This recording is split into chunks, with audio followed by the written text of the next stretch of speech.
নমস্কার, ওঙ্কার বাংলায় আপনাদের সকলকে স্বাগত জানাচ্ছি। এই মুহূর্তে আমরা চোখ রাখবো গুরুত্বপূর্ণ কিছু খবরের দিকে। আপনাদের সাথে রয়েছে আমি অপরূপা।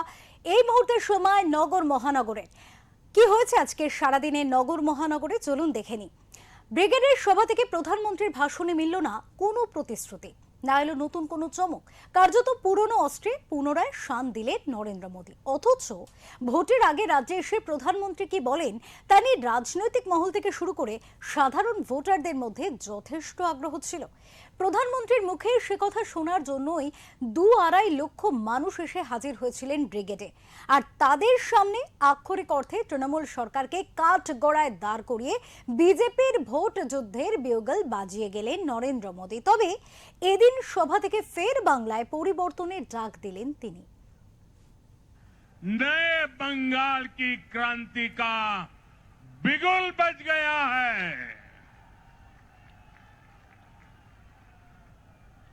बंगाल में बदलाव अब दीवारों पर भी लुट चुका है और बंगाल के लोगों के दिलों में भी छप चुका है। अब बंगाल से निर्मम सरकार का अंत होकर रहेगा। अब बंगाल से महाजंगल राज का खात्मा होगा। इसलिए बंगाल के हर कोने से आवाज उठ रही है, चाहे बीजेपी सरकार, चाहे बीजेपी सरकार।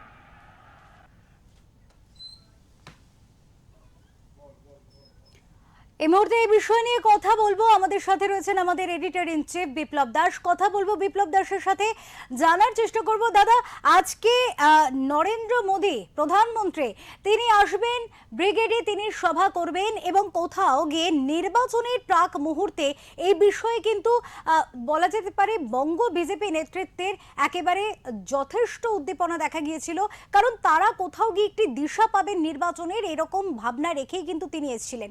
সেখানে প্রধানমন্ত্রী এলেন, তার বক্তব্য রাখলেন, বেশ কয়েকটি প্রকল্পের উদ্বোধন করলেন এবং কার্যত যে বক্তব্য তিনি তুলে ধরলেন তার বিভিন্ন পয়েন্টে যদি আমরা একটু ভাগ করে কথা বলি তাহলে কিন্তু অনেক জায়গা তিনি অনেক রকম নিশানা করে গিয়েছেন, যে বিষয় নিয়ে রাজনৈতিক ইস্যু আমরা তৈরি করতে দেখেছি এত দিন ধরে। এ বিষয়ে বিশ্লেষণ চাইবো একটু তোমার কাছ থেকে, বোঝার চেষ্টা করব আজকের যে প্রধানমন্ত্রীর বক্তব্য তা থেকে ঠিক কি দিশা বেরোলো। হ্যাঁ দেখো অপরূপা, আজকে প্রধানমন্ত্রী নরেন্দ্র মোদী যে সভা করলেন সম্ভবত এইটা নিয়ে 4 নম্বর সভা ব্রিগেডে করলেন। তো আমি যদি বলি যে যেহেতু পরিবর্তন যাত্রার পরে এই সভা, অর্থাৎ পুরোপুরি ভোটে প্রচারে নেমে গেল এই সভা, আগের যে সভাগুলো করেছিল সেটা উত্তরবঙ্গ হোক, রাঢ়বঙ্গ হোক বা তারকেশ্বর, এই যে যে জায়গায় সভাগুলো করেছিল আমি কিন্তু কোথাও খুব একটা মিল পাইনি। আগে যা বলেছেন এখনও তাই বলেছেন, 2-1টা নতুন কথা সেখানে যোগ হয়েছে, যেটা একদম শেষ দিকে যেটা বলেছেন যে এবারের ভোট সরকার বদলের নয়, বাংলার আত্মাকে বাঁচানোর লড়াই। মানে এইটা বাদে আর কিন্তু সেভাবে নতুন কিছু আমরা পাইনি। বিজেপি কর্মীরা বা বিজেপির নেতারা, বঙ্গ বিজেপির নেতারা গত কয়েকদিন ধরে, বিশেষ করে 24 ঘন্টা আগে, এই সভার 24 ঘন্টা আগে খুব বড়াই করেছিলেন, বলেছিলেন যে মোদির সভায় বিরাট চমক থাকবে। কিন্তু সে অর্থে যদি দেখা যায় অন্যান্য সভাগুলোর সঙ্গে আজকের ব্রিগেডের জনসভার খুব একটা ফারাক ছিল না। যদি বলি কেন, তাহলে দেখো আজকে যা যা বলেছেন প্রায় একই কথা অন্যান্য সভাগুলোতেও বলেছেন। একটা জিনিস যে এবারে ব্যক্তি আক্রমণ নয়, এটা আমরা বহু আগেই বলেছিলাম অন্যান্য সভাগুলোতেও, 2021 সালের মতো কোনো ব্যক্তি আক্রমণে কিন্তু এবার বিজেপি যাচ্ছে না। তারা মমতা বন্দ্যোপাধ্যায়কে টার্গেট করছেন কিন্তু তার নাম আনছেন না, বা অভিষেক বন্দ্যোপাধ্যায়কে টার্গেট করছেন, তাদের নাম আনছেন না। তারা টার্গেট করছেন তৃণমূলকে, কারণ তৃণমূলের মানেই হচ্ছে মমতা বন্দ্যোপাধ্যায় এবং সেকেন্ড ম্যান অভিষেক বন্দ্যোপাধ্যায়। তাই তারা তৃণমূলকেই কিন্তু এবং তৃণমূল সরকারকেই টার্গেট করেছে। এটা যেমন একদিকে, তেমন অন্যদিকে যেটা বলছিলাম যে বিজেপি কর্মী সমর্থক বঙ্গ বিজেপির নেতারা বড়াই করে বলেছিলেন যে নরেন্দ্র মোদীর সবাই চমক থাকবে। বলা হয়েছিল বেশ কয়েকজন জয়েন করবে, কয়েকজন হেভিওয়েটের নাম ভাসিয়ে দেওয়া হয়েছিল, সেটা তো হয়নি। কোনো প্রার্থী তালিকা বা দু একটা প্রার্থী মমতা বন্দ্যোপাধ্যায়ের বিরুদ্ধে কে প্রতিদ্বন্দ্বিতা করবেন, ভবানীপুরে কে প্রতিদ্বন্দ্বিতা করবেন, এরকমও কিছু কিছু কথা বলা হয়েছিল, কিন্তু সেটা হয়নি। হয়তো আগামী দু এক দিনের মধ্যে সে নাম তালিকা প্রকাশিত হতে পারে। যেটা বিজেপি কর্মীদের উজ্জীবিত করতে পারে সেরম যদি কোনো ভাষণ নেই, সেরম কোনো বক্তব্য কিন্তু উঠে আসেনি। এবার যদি বলো যে কি এক্সপেক্ট করেছিল, এক্সপেক্ট এটাই হয়েছিল, দেখবে এবারে সবার আগে নরেন্দ্র মোদীর সবার আগে এই শহর তো বটেই, বিভিন্ন মফস্বল এলাকাতেও বড় বড় হোর্ডিং প্ল্যাকার্ড পড়েছে। সেখানে পরিবর্তন যাত্রার পাশাপাশি নরেন্দ্র মোদীর ছবি দিয়ে বলা হয়েছিল। সেখানে চাকরি প্রতিশ্রুতি দেওয়া হয়েছে। কি বলা হয়েছে না, বিজেপি যদি ক্ষমতায় আসে তাহলে সমস্ত সরকারি শূন্য পদ পূরণ হবে। মোদির কথায় কিন্তু আজকে সেটা ছিল না। তিনি টাচ করে বেরিয়ে গেছেন, বাংলার ছেলে মেয়েদের বাইরে যেতে হবে না। সেটা যেমন একদিকে, তেমন অন্যদিকে এ রাজ্যে মমতা বন্দ্যোপাধ্যায়কে ভোটে জেতায় পরিষ্কার কথা বলা যায় ভাতা। একটা হচ্ছে লক্ষ্মীর ভাণ্ডার, 2021 সালে একটা বড় সাফল্য দিয়েছিল মমতা বন্দ্যোপাধ্যায়কে। এইবারে কিন্তু যুবসাথী। তো এই যে যুবসাথী প্রকল্পে 1,500 টাকা করে পাচ্ছে সবাই এ মাস থেকে, যেটা অগাস্টে দেওয়ার কথা সেটা মার্চ মাস থেকেই শুরু হয়ে গেল, এবং ধর্নাতে বসে বললেন যে আজ থেকে টাকা পাবেন। সেখানে নরেন্দ্র মোদী কি দিলেন? নরেন্দ্র মোদী বললেন যে সমস্ত শূন্য পদে চাকরি হবে, আমরা ক্ষমতা এলেই 1 মাসের মধ্যে বসবো। আমি জানি না আগামী আরও অনেক বাকি আছে, হয়তো তখন বলতে পারে, কিন্তু বলার সময় কিন্তু এটা। কারণ ভোটের যখন বিজ্ঞপ্তি জারি হবে তখন কিন্তু এই প্রতিশ্রুতি তিনি দিতে পারবেন না। তাই এইটা কিন্তু ঘটনা যে বিজেপি কর্মী সমর্থকরা কিন্তু খুব একটা মানে আত্মহারা হননি, হতাশই হয়েছেন আমার মনে হয়। যেমন লক্ষ্মীর ভাণ্ডারের ক্ষেত্রে যেমন 1,000টা 1,500 হলো, বিজেপি ঘোষণা করলো যে তারা 3,000 টাকা দেবে অন্নপূর্ণা যোজনায়। তাহলে সেটাও কিন্তু কোথাও নেই, সেটাও বলেনি। নরেন্দ্র মোদী বলেছেন, কি বলেছেন, আয়ুষ্মান প্রকল্প, তারপরে হচ্ছে যে বিদ্যুৎ নিয়ে বলেছেন, যে কেন্দ্রের যে প্রকল্প সেটা বলেছেন, মহিলাদের নিরাপত্তা নিয়ে বলেছেন, কিন্তু এগুলো তো সব পুরনো কথা। নতুন কি? মানুষ প্রতিশ্রুতি চায় যে আমরা সরকারে এসে এই জিনিসগুলো করব, এই শিল্প করব, এই চাকরিগুলো দেব, সমস্ত সরকারি পদে চাকরি দেব, শিক্ষকদের চাকরি দেব, শিক্ষকদের নিয়ে দুর্নীতি হয়েছে আমরা প্রতি বছর এটা দেব। এই যে বিষয়টা, এইটা কিন্তু দিতে হবে। যেটা 2011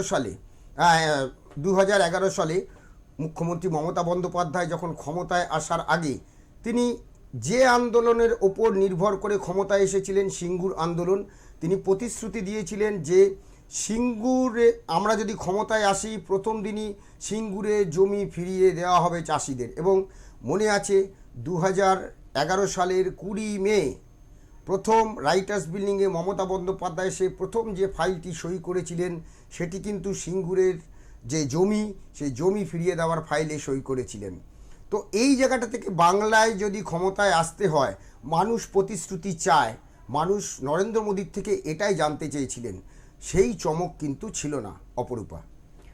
একেবারে দাদা, এক্ষেত্রে আরো একটি বিষয়, মমতা বন্দ্যোপাধ্যায় তিনি কিন্তু দেখা গেছে যে বারংবার কিন্তু নির্বাচনকে একেবারে বলা যেতে পারে পাখির চোখ করে তিনি প্রতিটি পদক্ষেপ নিয়ে গিয়েছেন।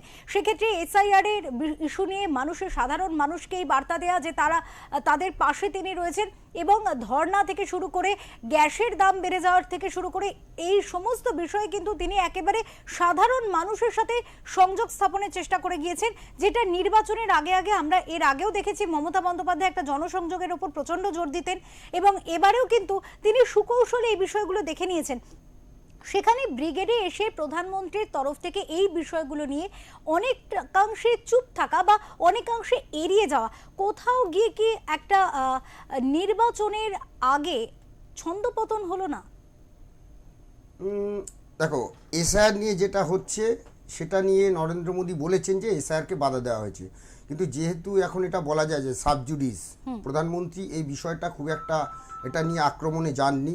কারণ তিনি জানেন যে একে হচ্ছে সুপ্রিম কোর্টে এটা নিয়ে একটা মামলা চলছে এবং প্রায় প্রতিদিনই শুনানি চলছে, প্রত্যেক সপ্তাহে 10 দিন পর পর। আগামী 25 তারিখে আবার এটা শুনানি রয়েছে এবং এই রাজ্যের জন্য যে নামগুলো এখন পর্যন্ত লজিক্যাল ডিসক্রিপেন্সি বলে যেটা বলা হয়েছে বিবেচনাধীন, সেই বিবেচনাধীন নামগুলো কিন্তু কাজ চলছে হাইকোর্টের তত্ত্বাবধানে। সেই জন্য তিনি শুধু ওই একটা কথা বলেই কিন্তু এই এসআইআর নিয়ে খুব একটা আক্রমণে যাননি। অপরূপা, একেবারে এই বিষয়ে আরো একটি তথ্য আমি জানার চেষ্টা করব যে নির্বাচনের আগে প্রধানমন্ত্রীর এখানে আসা এবং বঙ্গ বিজেপি এর আগেও আমরা যখন দেখেছি, আমরা যে খবরগুলো পাচ্ছিলাম, যে ভিডিওগুলো পাচ্ছিলাম, সেখানে দেখেছি বিভিন্ন জায়গায় যারা দায়িত্বে আছেন বিজেপির তরফ থেকে, যে নেতৃত্বরা রয়েছেন, তারা কিন্তু কোথাও গিয়ে এই যে যুব সম্প্রদায়কে লক্ষ্য করে তাদের যে দাবি সেই বিষয়েও কিন্তু তারা বক্তব্য রাখছিলেন। কিন্তু সেখানে প্রধানমন্ত্রী নরেন্দ্র মোদী তিনি যুবকদের জন্য বিশেষ করে কর্মসংস্থানে, যেটা প্রধান ইস্যু, যে বিষয়টা একটু আগে আমরা আলোচনাও করছিলাম, যেটা এই মুহূর্তে আমরা যদি শিক্ষকদের দিক থেকে দেখি, নিয়োগের থেকে দেখি, সমস্ত দিক থেকে, তো সেই জায়গা থেকে কোথাও গিয়ে নির্বাচনের আগে প্রতিশ্রুতি সেভাবে দিতে পারলেন না, তাহলে কি আশার আলো অনেকটাই কম? আশার আলো কম সেটা নয়, কিন্তু বিষয়টা হলো আমরা যদি সিঙ্গুরের সভাটা দেখি, যখন নরেন্দ্র মোদী সিঙ্গুরে যে সভাটা করেছিলেন, সেই সভায় কিন্তু তিনি অনেকেই আশা করেছিল হয়তো সিঙ্গুরে আবার শিল্প আনবেন, এই প্রতিশ্রুতি দেবেন, কিন্তু সেখানে এই প্রতিশ্রুতি তিনি দেননি। তার পেছনে অনেকগুলো কারণ আছে, সেটা বিস্তারিত পরে আমরা আলোচনা করব। কিন্তু তিনি সেখানে বলেছিলেন যে বিভিন্ন বিষয়ে তিনি হাব তৈরি হবে।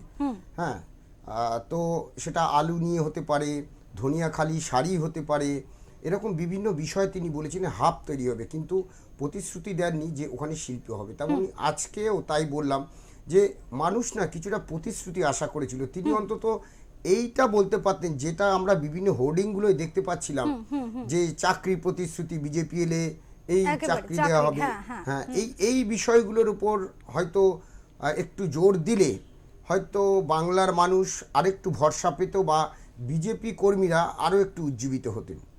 একেবারে অনেক ধন্যবাদ দাদা, অনেক ধন্যবাদ। আমাদের সাথে ছিলেন আমাদের এডিটর ইন চিফ বিপ্লব দাস, এবং তিনি যেমনটা আজকে খানিকটা বিশ্লেষণ করে বুঝিয়ে দিলেন, প্রধানমন্ত্রী নরেন্দ্র মোদী তার ব্রিগেডে আসা এবং সেখানে জনসভা করা, কোথাও গিয়ে বঙ্গ বিজেপিকে উদ্বুদ্ধ করা বা নির্বাচনের আগে একটা দিশা দেখানো, তাদের উজ্জীবিত করা, এই রকম একটা প্রাণবন্ত একটা দিশা তারা পাবেন এমনটা কিন্তু মনে করে এসেছিলেন, এবং তাদের নেতৃত্বে কয়েক লক্ষ মানুষ কিন্তু ব্রিগেডের ময়দানে জড়ো হয়েছিলেন।